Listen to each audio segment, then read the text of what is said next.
Hey guys, আসসালামু আলাইকুম। সবাই কেমন আছেন?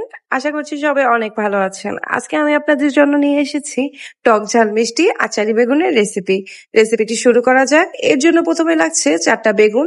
আমি এটাকে সুন্দরভাবে কেটে নিচ্ছি।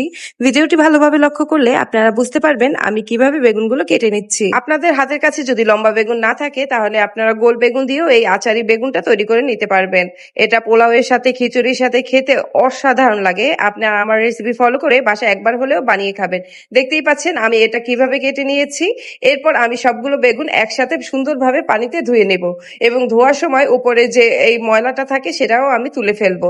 সুন্দরভাবে ক্লিন করে নিতে হবে যাতে বেগুনটা দেখতে এবং খেতে আরো বেশি সুন্দর লাগে এবং মজা লাগে। বেগুনগুলো ভালোভাবে ধোয়া হয়ে গেলে আমি এগুলো ভালোভাবে পানি ঝরিয়ে একটা পাত্রে উঠিয়ে নিচ্ছি। তারপরে এর ভিতর দিয়ে দিচ্ছি মরিচের গুঁড়া, লবণ এবং দিয়ে দিচ্ছি হলুদের গুঁড়া।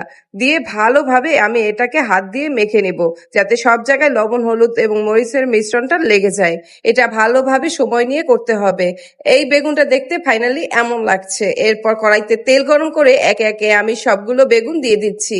এই বেগুনটা রান্নার সময় একটা জিনিস খেয়াল রাখতে হবে, এটাকে খুব ভালোভাবে 100% কুক করে ভেজে নিতে হবে। যত সুন্দর করে ভাজা হবে এটা খেতে তত বেশি টেস্টি লাগবে। আর যদি ভাজা কম হয় তাহলে কিন্তু বেগুন দিয়ে কাঁচা কাঁচা একটা গন্ধ আসে রান্না করার পরে। যদিও এটা আমি পরে আবার রান্না করে নিব, তারপরেও এটা ভাজতে হবে একদম কড়া ভাজা করে। দেখতেই পাচ্ছেন ভিডিওতে যেরকম দেখানো হয়েছে।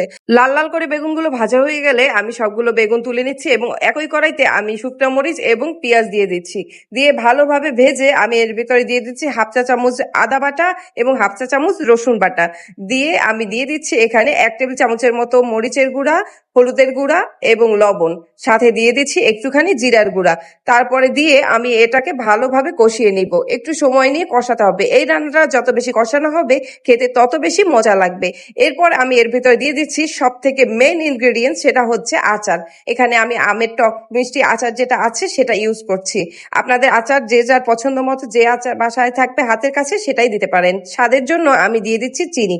তারপর বেগুনগুলো দিয়ে আমি আস্তে আস্তে ভালোভাবে এটাকে কষিয়ে নিব।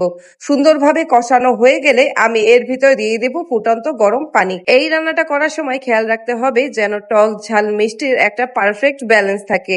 কোনোটা বেশি বা কম হলে খেতে কিন্তু একদম মজা লাগবে না। কথা বলতে বলতে আমার রান্না একদম শেষের দিকে, তেলটা উপরে উঠে গিয়েছে এবং দেখতে কতটা সুন্দর লাগছে সেটা আপনারা নিজেরাই দেখতে পাচ্ছেন।